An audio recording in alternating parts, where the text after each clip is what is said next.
Coucou tout le monde, on se retrouve pour un nouveau rendez-vous du C'est lundi que lisez-vous. Donc petit rendez-vous qui fait le point sur mes lectures de la semaine, mes lectures en cours et mes lectures à venir.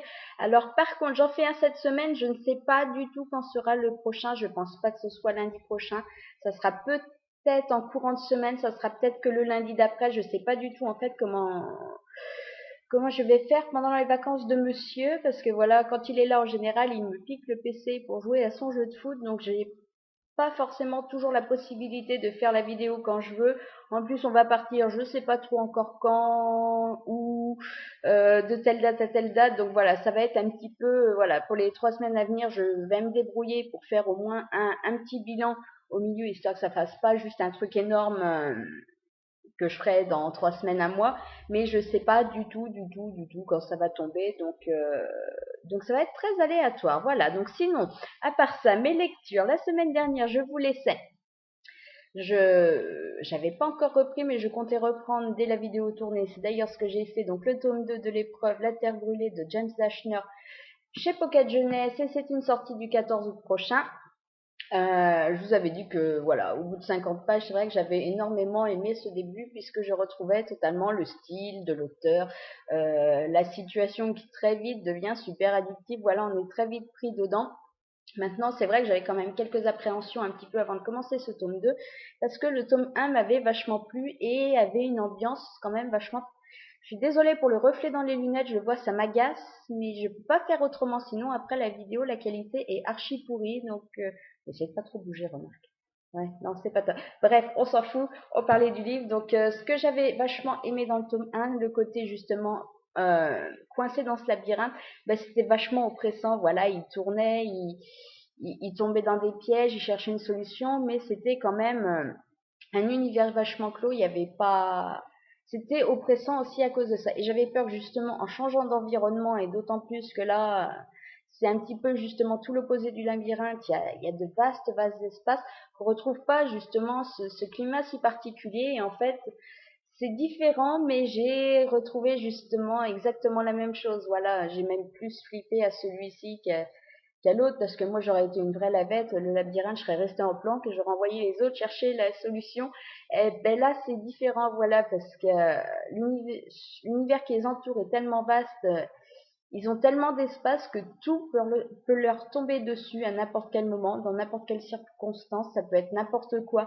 Donc c'est vrai que j'ai flippé en plus, voilà, c'est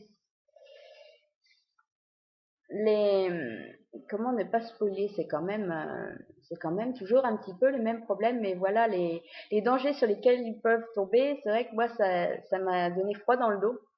Et super addictif, voilà, comme le premier. Si vous avez aimé le premier, vous adorez le deuxième.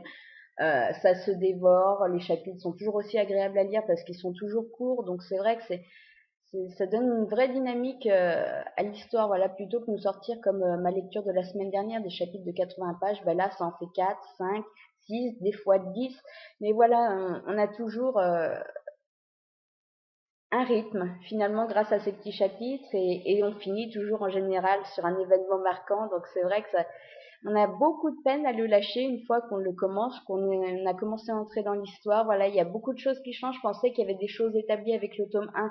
Je me suis rendu compte que c'était pas du tout le cas. J'ai été complètement paumée à un moment de temps parce que l'auteur nous prend tellement de cours avec des retournements de situation, des trucs que j'avais pas vu venir, que je savais pas du tout où il m'emmenait. Et j'ai adoré le voyage, j'ai même pas cherché à comprendre, de toute façon j'ai été jusqu'au bout, et encore une fois ça finit, je veux la suite comme d'habitude, donc vraiment une très bonne suite, et pas déçue du tout justement parce qu'on nous proposait là, voilà. Ensuite, alors j'ai cru que j'allais vous présenter cette semaine en lu que justement le tome 2 de l'épreuve, parce que j'ai commencé après ça le tome 2 d'Enfernité, donc de Brody Ashton, c'est chez Milan dans leur collection Macadam.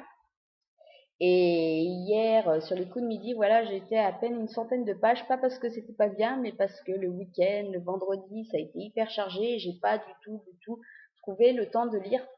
Donc c'est vrai que ça m'a un petit peu agacée, j'étais un petit peu frustrée. Et en fait, heureusement, ben hier, voilà, je me suis installée avec ce livre, j'en ai pas décroché, et je l'ai fini hier soir, voilà, parce que comme l'autre, c'est vrai que une fois qu'on est plongé dedans, c'est super addictif. Alors autant j'avais adoré le tome 1, J'avais apprécié la petite nouvelle qui nous en apprenait un peu plus sur Cole, mais alors ce tome 2, je le trouve même encore meilleur. Voilà, pour l'instant, c'est mon préféré. Parce que on avait des bonnes bases, une bonne base d'histoire dans le tome 1, mais c'est vrai, j'étais un petit peu frustrée de ne pas en savoir plus sur l'enfernité. Voilà, je me doutais que ça viendrait par la suite, que ça trouverait sa place à un moment de temps, mais, mais c'est vrai que ça m'intéressait. Finalement, on apprenait assez peu. Et ben, ce tome 2, alors là, il n'y a pas de souci, ça a répondu à mes attentes à ce niveau-là. Je voulais de l'enfernité, j'en ai eu à gogo, hein. J'ai appris plein de choses. Alors certaines dont on avait commencé à nous parler, qu'on nous éclaircit vraiment, d'autres qu'on ne connaissait pas du tout, qu'on apprend ici. Enfin voilà, c'est voilà, mais toujours les mêmes personnages. Donc c'est vrai que Nikki, mais je l'aime toujours bien. Comment il s'appelle son autre, le nom Jack. Voilà, en fait, en plus on alterne donc les moments dans le présent, qu'ils soient en infernité, en surface, peu importe. Voilà, on est le moment présent et c'est vrai que grâce à un procédé, alors je vais pas vous spoiler, vous découvrirez sur le moment, mais ça nous permet de revenir en arrière sur l'histoire de Nikki. Elle nous parle justement de son histoire avec Jack, donc c'est mignon, ça nous permet de nous attacher à eux, à ce petit couple, machin et tout. Voilà, et puis c'est super bien foutu dans l'histoire, ça passe tout seul. Donc toujours aussi bien écrit, comme je vous dis, j'ai vraiment passé un super moment. J'ai adoré la façon dont ça évoluait, voilà, comment les choses se sont passées. Et, et je croyais avoir un avis, puis en fait, en lisant le dernier chapitre, ça a tout chamboulé, voilà, ça m'a chamboulé émotionnellement parce que j'ai, j'avais ressenti des trucs au fur et à mesure de ma lecture, voilà, je m'étais attachée à certains personnages pour telle ou telle raison, et en fait, ce dernier chapitre, il m'a complètement tourné parce que voilà, on a quelques révélations qui sont juste je les avais pas vues venir. J'avais envisagé la possibilité d'un truc du genre à un moment de temps, mais j'avais très vite laissé tomber. Et puis en fait, ben voilà. Donc ce qui est juste malheureux, c'est que maintenant, faut attendre super longtemps pour avoir le tome 3. Mais comme je vous dis, si vous avez adoré le tome 1, il y a de fortes chances que vous appréciez encore plus ce tome 2. Et d'autant plus si justement vous vouliez un petit peu plus d'enfermité. Parce que voilà, dans le tome 1, on en parle vite fait, mais c'était très vite survolé. Alors que là, ça prend vraiment toute sa place et on en apprend vraiment plus justement sur ce royaume, donc une très très très très bonne découverte. Ensuite, mes lectures en cours. Je suis actuellement en train de lire, c'était pas prévu mais c'est pas grave, le tome 1 d'Aurora Garden, le club des amateurs de meurtre, donc de Charlène Harris, c'est chez J'ai lu. Voilà parce que je sais pas pourquoi bon, c'est Charlène Harris, j'aime bien découvrir les séries, mais le côté un petit peu policier, thriller, tout ça, c'est pas quelque chose que j'affectionne plus que ça. J'ai eu de très bonnes découvertes, mais c'est pas automatiquement les livres vers lesquels je vais. Et là, j'avais envie justement de tester ce tome 1, parce que j'en ai vu du très bon comme du très mauvais. Donc j'avais envie de me faire mon idée, voilà, comme tous les autres du genre, il fait 250 pages comme les Lily tout ça. Donc c'est vrai que ça passe vite, donc je l'ai sorti. J'ai dépassé le quart, je suis quasiment au tiers. Donc ça se lit très vite. Maintenant, je l'ai commencé toujours avec les mêmes données en tête, c'est-à-dire qu'à chaque fois, en général, les livres de Charlène Harris, les tomes 1, c'est pas qu'ils sont foirés, mais c'est quand même pas top parce qu'elle prend toujours énormément de temps à nous poser justement l'environnement dans lequel on va graviter, les personnages, à vraiment nous les détailler, qu'on apprenne à les connaître. Et en général, ces tomes 1 sont quand même moyens. Alors c'est vrai qu'en général, c'est même pas en général, c'est systématique, je vais au tome 2 pour vraiment me faire une opinion sur la saga. Et là, ben, comme je vous dis, au bout de 85 pages, c'est comme toutes ces autres séries que j'ai commencé. Ça commence très doucement. Il y a pas un rythme super accrocheur. Maintenant, je pense qu'il peut y avoir un potentiel. Donc voilà, j'ai hâte de continuer de voir ce que ça donne. Mais pour l'instant, c'est ce à quoi je m'attendais. C'est mitigé. On prend le temps. Alors, pas manquer, hein. Elle nous a bien planté les personnages. Elle nous en a bien reparlé. Mais c'est vrai qu'à côté de ça, c'est pas, c'est pas super rythmé. Donc à voir ce que donne la fin de ce tome. Ma deuxième lecture en cours, c'est aussi un petit livre, donc Nos pires meilleures vacances à Las Vegas d'Agathe Colombier-Hochberg, donc chez Pocket. Alors celui-là, je vais à peine vous en parler puisque je suis rendue à 25 pages. Donc voilà, du cheat lead. J'ai voulu regarder un peu ce que donnait ce début. Ça se dit super vite, ça s'annonce marrant. Donc je pense que je vais me finir Aurora Tea Garden. Désolée aujourd'hui, décidément ça bug d'une traite et qu'après je vais me faire plus de légèreté. Celui-ci, mais c'est pareil, ça se lit très vite et très bien. Donc ça devrait couler tout seul. Ensuite, mes lectures à venir. Donc, comme je sais pas trop quand je referai un point, je vais essayer quand même d'avoir au moins un point tous les lundis, au moins par écrit, si c'est possible. Vidéo, comme je vous dis, on verra sur le moment. Mais voilà, donc j'ai sorti un peu plus de livres parce qu'en gros, je vous ai sorti. Je sais que je vais en lire d'autres à côté, mais ceux-là, sûr, je me les cale justement incessamment sous peu. Donc, que ce soit dans la semaine ou la semaine prochaine, ou l'autre vraiment après, mais dans les 2-3 semaines à venir, ils y passent de toute façon ceux-là. Donc voilà, j'ai décidé qu'ensuite je sortirai donc un livre dont on entend beaucoup parler en ce moment et pas en bien. Eh ben voilà, de toute façon, je voulais tester justement. Moi, je crois que plus on m'en dit du pourri, plus j'ai envie de me faire mon propre avis.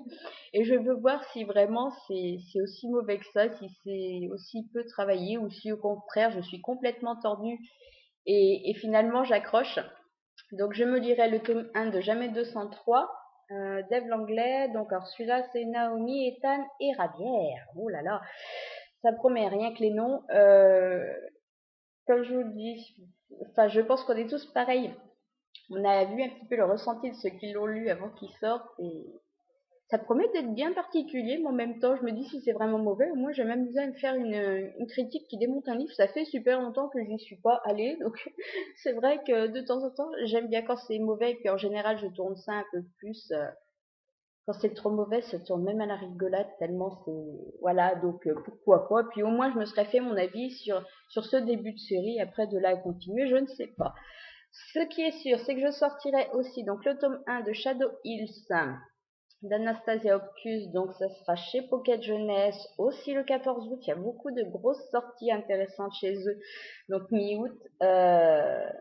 Voilà, parce que j'ai envie, parce que le résumé me parle bien, donc du young adulte, que j'en ai vu du bon aussi, puis j'aime bien faire des découvertes. Voilà, j'aime bien aussi de temps en temps sortir des livres dont j'ai entendu parler, mais sans plus, donc ça sera l'occasion de le sortir. Je sortirai aussi parce que je ne vais pas être à la bourre pour la date où je dois rendre ma chronique, donc Jumelle de Saskia Sarginson, donc chez Marabout, qui est un partenariat livradique. Donc voilà, je crois que j'ai jusqu'au 5 août pour le lire, le chroniquer, mais avec les vacances, comme c'est pas super facile non plus de faire les chroniques, je préfère pas trop être à la bourre et en plus il me tente vachement, donc c'est vrai que j'ai hâte de le sortir et je veux aussi absolument me faire donc Hemlock de Kathleen Peacock, ok.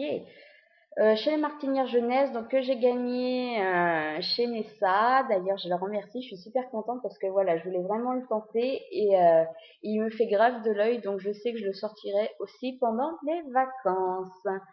Voilà, je vous avais parlé de mon IMM que j'étais censée faire vendredi dernier, mais je me suis tout simplement plantée dans mes calculs. C'est en gros vendredi là que je vais le faire.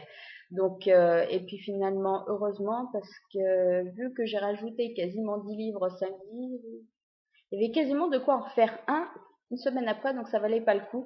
Donc, vendredi sûr, je poste le IMM. Comme je vous dis, pour la vidéo, je sais pas quand sera la prochaine. Peut-être lundi, hein, on sait jamais. Hein, des fois que chérie soit occupée à faire autre chose qu'à jouer sur le PC.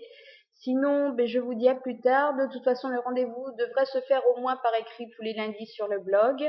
Je vous souhaite une bonne semaine, une belle bronzette, et je vous dis de toute façon à plus tard.